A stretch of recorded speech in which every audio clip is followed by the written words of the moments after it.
진짜 꿈만 같았던 시간입니다. 진짜 너무 여러분과 함께해서 행복했던 시간인데, 이 그 은혜를 우리 함께 또 나눠줄 한 명의 제일 선배가 있어요. 네, 목사님이 2년 전에 딱 왔을 때 그때부터 고등학생이었는데 뭔가 열심히 있는 듯 하나님을 아는 듯 물어보면 아직 잘 모르겠다고 이렇게 이야기했던 한 명의 친구가 있습니다. 근데 이번 수련회 때 되게 목사님이 보기에 또 하나님이 보시기에 여러분이 보기에도 많은 은혜 누리고 또 하나님께 한 걸음 더 나아간 우리 친구가 있어서 오늘 함께 짧게 그 마음을 좀 나누는 시간을 갖도록 하겠습니다.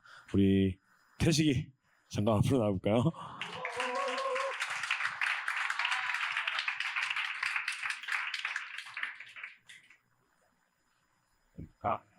네, 긴장하지 말고요. Então, diga tudo. 어떻게 있을까? Southern. 아리를 위해 안녕하세요. 어제까지 2박 3일의 수련회 은혜 끝에 다녀온 고3 윤태식이라고 합니다.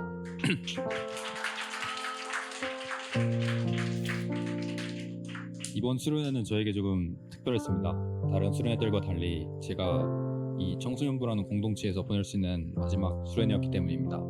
그래서 이번 아니면 진짜로 하나님을 만날 기회가 없겠다라는 건전한 심정으로 임했고, 그만큼 하나님을 만나기 위해 온 힘을 다해 기도하고 찬양을 했습니다. 하지만 제 기대와는 달리 수련회 시작이 순탄하지만은 않았습니다. 당일 아침 집에서 작은 트러블이 생겨서 수련회 참석 자체가 어려워질 뻔했습니다. 그래도 수련회에 꼭 가야겠다는 마음 하나로 문제를 제대로 해결하지 못한 채로 도망치듯 집을 나와서 곧장 교회로 향했습니다.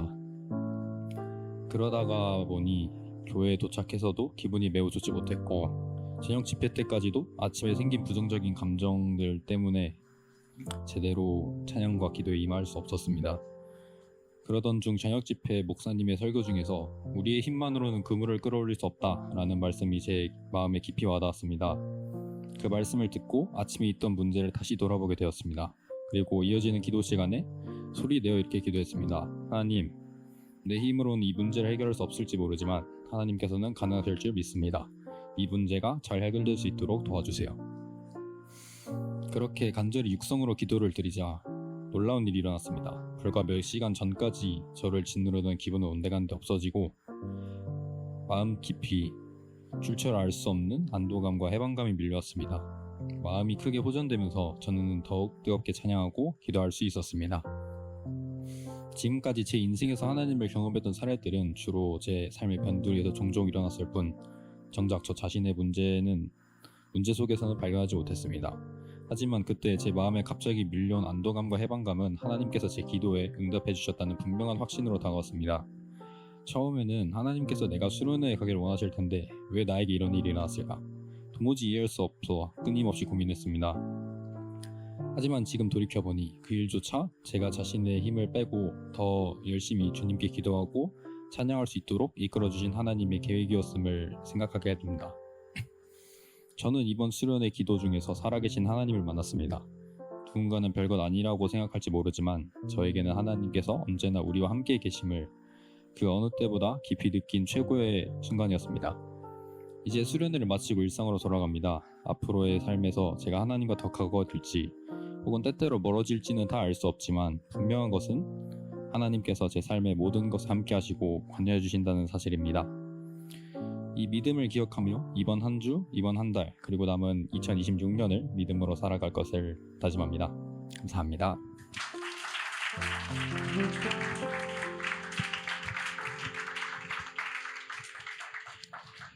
네, 이번 수련회에서 가장 은혜를 못 받은 태식의 간증이었어요. 다른 친구들은 더 큰 은혜를 여러분 삶 가운데 분명히 누렸을 겁니다. 이제 3박 4일의 마지막 수련회. 네.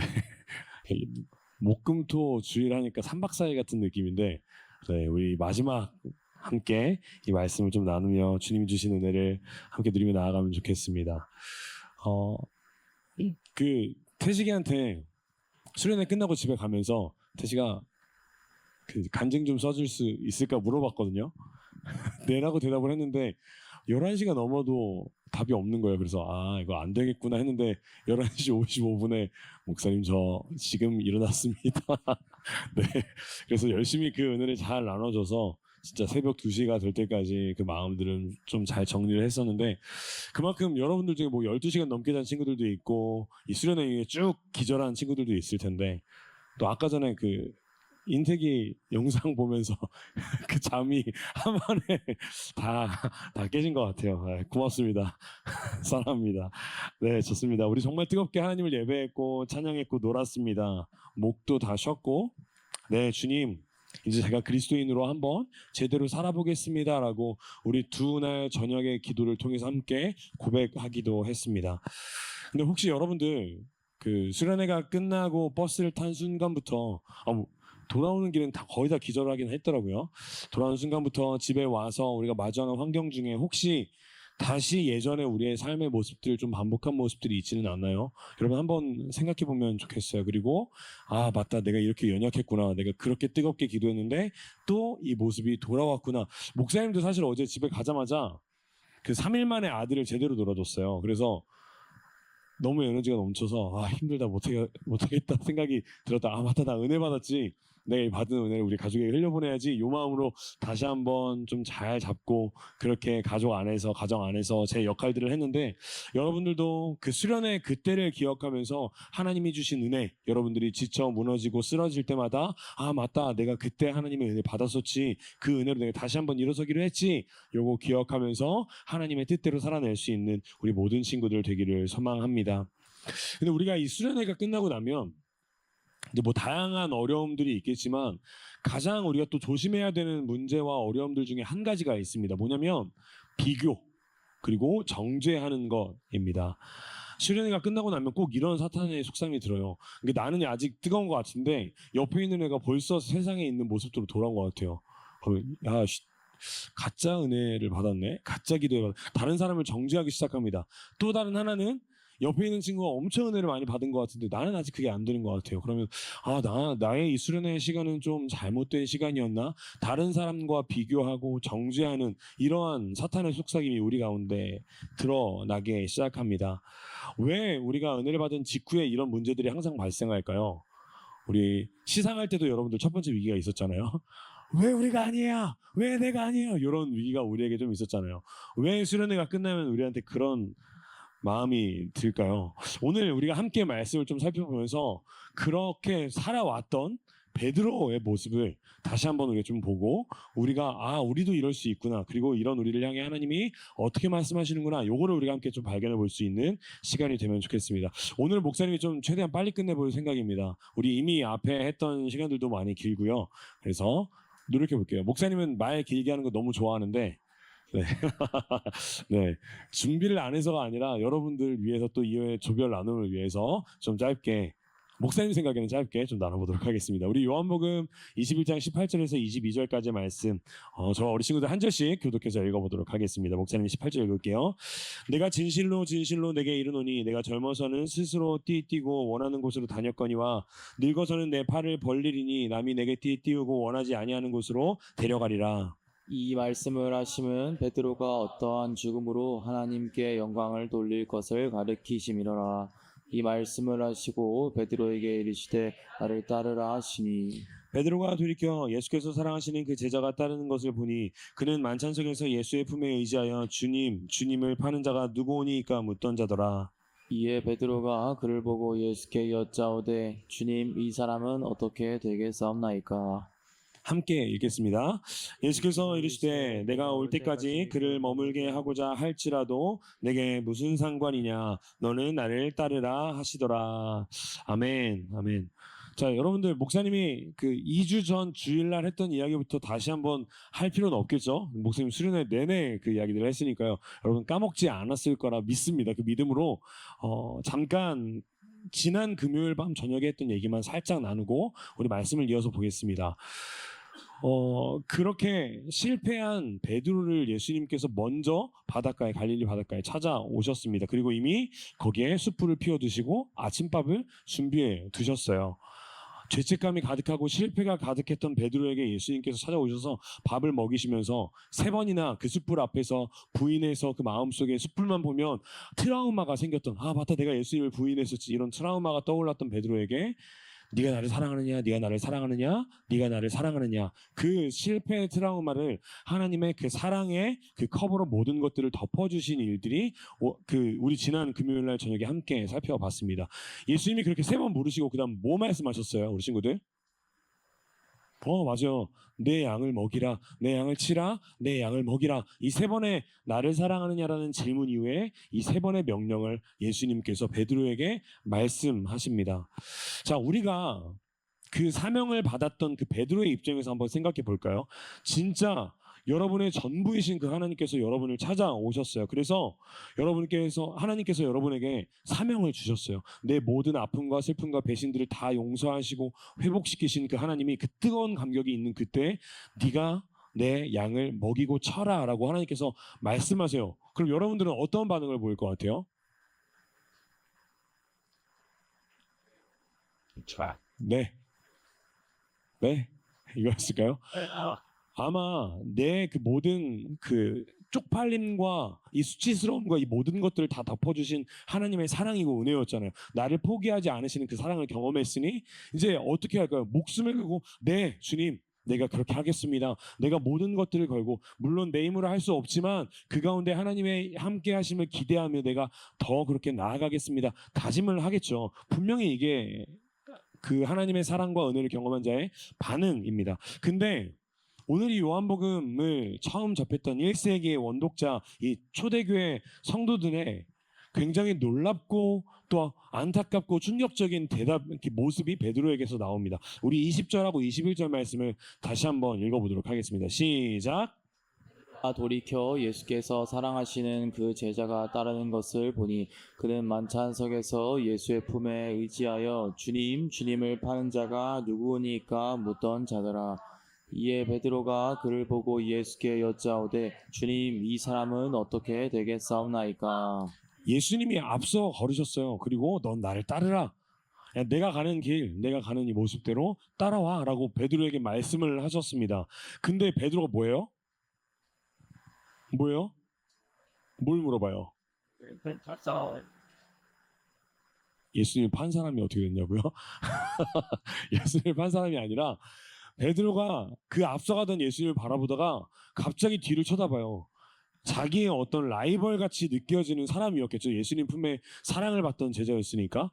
그 앞에 보면 18, 19절이 무슨 말이냐면 베드로가 네가 지금까지는 네가 원하는 대로 돌아다녔지만 이제는 네가 늙어서는 너의 뜻대로가 아니라 내가 맡겨준 그 사명대로 다른 사람이 너의 삶을 좌지우지할 거야. 너의 죽음이 어떠한지 이 나중에 목사님 한 번 더 이야기하겠지만 이 베드로는 결국 이 그리스도인들을 핍박하는 자들에게 붙잡혀서 거꾸로 십자가에 못 박혀 죽음을 당하게 됩니다. 이걸 예언한 말이 18절 19절이었어요. 예수님께서 그렇게 말씀하셨어요. 너의 끝은 그럴 거야. 그러니까 지금 베드로가 뭐 하냐면 이렇게 예수님만 바라보다가 예수님 그럼 쟤는요? 라고 물어보는 거예요. 예수님이 그 사랑하는 제자 저 요한은 그러면 어떻게 됩니까? 그러니까 저 여기 아직 누구 이름이 나오지 않았지만 이 사람은 요한이라고 이 신학자들이 많이 이렇게 이야기를 합니다. 저 사람은 어떻게 돼요? 어떤 마음으로 질문을 했을까요? 베드로가 어떤 마음으로 그래 내가 그렇게 되는 거 알겠어요. 근데 쟤는요? 어떤 마음이었을까? 주님께서 나에게 말씀하신 그 사명 내가 그렇게 감당하겠습니다. 근데 쟤는요? 나와 비교하는 저 사람의 신앙의 모습들을 예수님께 물어보는 거예요. 이게 연약한 우리의 모습입니다. 하나님은 일방적인 사랑을 우리에게 보여주셨어요. 배신하고 떠났고 저주했던 그 베드로를 다시 찾아오셔서 내가 너를 사랑할 거야. 그 한없으신 사랑으로 그 베드로를 덮어주셨습니다. 목숨을 걸고 그 살리신 그 양들을 이제 네가 치는 목자가 되었으면 좋겠어라고 사명을 맡기셨는데 그 은혜를 경험한 지 5분도 안 돼서 베드로가 지금 뭐 하냐면 내 사명과 다른 사람의 사명을 비교합니다. 예수님, 내게 조금 더 고난스러운 거 아니에요? 내가 이렇게 십자가에 거꾸려 달려 죽을 만큼 괴로운 거면 쟤는 어떤 일들을 당합니까? 지금 자기의 사명과 다른 사람의 사명을 비교하는 거예요. 내게 더 힘들지 않을까? 혹여나 제가 더 영광스러운 일들이 있지 않을까? 비교하는 마음, 경쟁하는 마음으로 예수님께 물었던 겁니다. 우리도 마찬가지예요. 내가 열심히 예배했던 모습들이 있어요. 다른 사람들과 비교합니다. 그리고 나는 더 열심히 예배했는데 좋은 성적, 좋은 결과가 내 삶 가운데 있지 않으면 하나님, 쟤는 나보다 예배 열심히 안 했는데 왜 쟤는 저렇게 좋고 나는 하나님께 목숨을 걸고 예배했는데 내 삶은 이렇습니까? 비교하며 우리의 삶을 하나님 앞에 원망합니다. 그리고 저 사람을 정죄해요. 쟤는 예배도 제대로 안 드렸잖아요. 이게 우리가 가장 조심해야 될, 신앙을 회복한 뒤 우리가 가져야 될 모습입니다. 베드로도 그랬어요. 눈을 돌려 요한을 바라봤습니다. 그리고 자기의 사명과 요한의 사명을 비교합니다. 그때 예수님께서 이렇게 말씀하세요. 22절 말씀 읽어볼까요? 시작. 예수께서 이르시되 내가 올 때까지 그를 머물게 하고자 할지라도 내게 무슨 상관이냐 너는 나를 따르라 하시더라. 예수님의 대답은 너무나도 단호하고 명쾌할 만큼 너무 분명합니다. 뭐라냐면 내가 다시 올 때까지 내가 요한을 살려놓은들 그게 너랑 무슨 상관이야? 예수님께서 지금 베드로에게 말씀하시는 거예요. 그래 너는 그렇게 다른 사람의 손에 거꾸로 못 박혀 죽을 거야. 근데 내가 다시 돌아올 때까지 이 요한을 살려놓은들 그게 너랑 도대체 무슨 상관이야? 예수님께서 지금 베드로에게 그렇게 말씀하시는 거예요. 이거는 그냥 단순히 오지랖을 부리던 베드로를 꾸짖고 야, 네 일이나 잘해 이렇게 간단하게 툭 내뱉은 그런 훈계나 가르침이 아니었습니다. 지금 예수님은 베드로에게 이렇게 말씀하시는 거예요. 베드로야, 저 요한을 내가 어떻게 이끌지, 저 아이에게, 저 요한에게 어떤 은혜를 줄지, 언제까지 살려둘지 그건 전적으로 내 권한이야. 네가 왜 그걸 신경 써? 너는 그냥 너가 간섭할 일이 전혀 아니니 너는 너에게 맡겨진 그 사명을 감당해. 하나님의 그 권한, 예수님의 권한을 침범하려고 이야기했던 이 베드로를 꾸짖으면서 말씀하시는 거예요. 너가 할 일은 그게 아니야. 사랑하는 우리 청소년 친구들 반드시 기억하세요. 하나님은 우리를 그냥 공장에서 로봇 찍어내듯이 우리를 만들어내신 분이 아닙니다. 여기 있는 우리 40여 명의 우리 모든 사람들은 하나님께서 주신 은혜가 각각 달라요. 주신 사명이 다릅니다. 나와 저 친구를 비교할 필요가 전혀 없어요. 누군가에게는 뭐 사람을 품을 수 있는 너그러운 마음을 줬을 거고, 누구에게는 지혜로운 이 지혜를 허락하셨을 거고, 누구에게는 건강한 육신을 허락해 주셨을 수 있어요. 그리고 그 마음 가운데 주시는 사명과 또 그 은혜가 언제 누구에게 어떻게 다가오는지 때와 시기와 장소가 다 달라요. 나랑 저 사람을 비교하면 하나님, 나는 저런데 쟤는 왜 저래요? 비교할 필요가 없다라는 겁니다. 우리가 가장 명심해야 될 건 뭐냐면 우리의 신앙은 나와 다른 사람과 비교하는 게 아니라 나와 하나님과의 1:1 관계라는 겁니다. 여러분들 은혜 받았잖아요. 어떤 은혜 받았는지 여러분 잘 알 겁니다. 언제 그 은혜를 받았는지 잘 알 거예요. 다른 사람과 다를 수 있어요. 어떤 사람은 이미 수련회에 참석하기 전부터 그 마음이 있었을 수도 있고, 어떤 사람은 수련회에 참석해서 첫날 밤에 있었을 수 있고, 어떤 사람은 둘째 날, 어떤 사람은 아직 안 와서 곧 하나님께서 그 은혜를 허락해 주실 수 있어요. 그건 하나님의 때와 하나님의 방법과 하나님의 약속하신 그 모든 것입니다. 그러니 우리가 그것들을 막 비교하고 평가하면서 나는 저렇고 쟤는 왜 저래? 할 필요가 없다라는 겁니다. 여러분, 우리가 이 예수님이 나를 따라오라라고 말씀하시던, 그래서 우리가 예수님을 보면서 따라가던 그 시선에서 뒤를 돌려 요한을 바라보면 그때부터 사탄이 공격하기 시작해요. 자, 봐봐, 쟤는 너랑 달라. 하나님이 쟤에게 주신 은혜, 너에게 주신 은혜, 쟤에게 주시는 사명, 너에게 주시는 사명 달라. 하나님이 차별해서 사랑하는 거야. 이런 이 유혹과 공격들을 우리 마음속에 준다라는 겁니다. 그럼 여러분들 사탄에게 기회를 주지 마세요. 다른 거 바라보지 마세요. 비교하지 마시고 여러분들은 그냥 하나님만 바라보세요. 하나님이 주신 은혜, 하나님이 주신 사명, 그때를 기억하며 나아갈 수 있는 저와 우리 친구들이 되면 좋겠습니다. 실제로 이후의 삶을 보면 베드로는 어떻게 돼요? 이 초대교회에 굉장히 많은 사역들을 감당하고 있다가 거대한 핍박 속에서 복음을 전하다가 거꾸로 십자가에 못 박혀 순교합니다. 요한은 어떻게 돼요? 우리 예전에 몇 달 전에 요한계시록 살펴봤었죠. 요한계시록 100세 정도가 되는 나이까지 살면서 순교를 당하지 않았어요. 그리고 거기서 요한복음과 요한계시록이라는 이 말씀을 초대교회에 전하고 우리에게 주는 놀라운 사명들을 감당합니다. 여러분들이 보기에 누가 더 위대한 사역자예요? 순교한 베드로입니까? 아니면 끝까지 살아있던 요한입니까? 누구요? 몰라요. 비교할 필요가 없어요. 하나님이 주신 사명이 다르기 때문입니다. 우리의 신앙도 마찬가지입니다. 저와 여러분들이 가진 사명이 달라요. 하나님이 주신 은혜도 다릅니다. 모습도 달라요. 목사님과 비교할 필요도 없고 선생님과 비교할 필요도 없고 옆에 있는 친구들과 비교할 필요도 없습니다. 하나님께서 여러분들을 어떻게 사용하실지 하나님과 1대1로 묻고 개인적으로 그 관계들을 세워가며 그 신앙을 붙잡고 나아가는 게 우리의 삶이라는 겁니다. 여러분, 신앙에조차도 경쟁하며 그 지옥의 종노릇을 할 필요 없잖아요. 여러분들 그렇게 살아가지 않았으면 좋겠습니다. 하나님께서 그렇게 낭비하는 우리의 감정과 시간과 마음들을 너무 안타까워하시고 불쌍해하세요. 그러니 우리 그렇게 살지 않았으면 좋겠습니다. 그리고 그런 우리들에게 하나님께서 이렇게 말씀하세요. 사랑하는 아들아, 사랑하는 딸아, 제발 남들 눈치 보지 마. 너의 신앙도 성적도 미래도 다른 사람과 비교할 필요가 없어. 내가 너를 향해 준 그 은혜, 내가 너를 향해 준 그 사명, 그거 기억하고 나만 보고 나만 따라오면 돼. 하나님께서 지금 그렇게 우리를 향해 말씀해 주십니다. 내가 내 아들 예수 그리스도의 피로 이미 너를 가장 완벽하게 절대적으로 사랑하고 있어. 그러니 그 사랑 비교할 필요가 없어. 하나님이 여러분에게 그렇게 말씀해 주고 계세요. 우리가 이 사실을 인정할 때 하나님이 우리에게 주신 그 놀라운 은혜를 우리의 삶으로 받아들일 수 있습니다.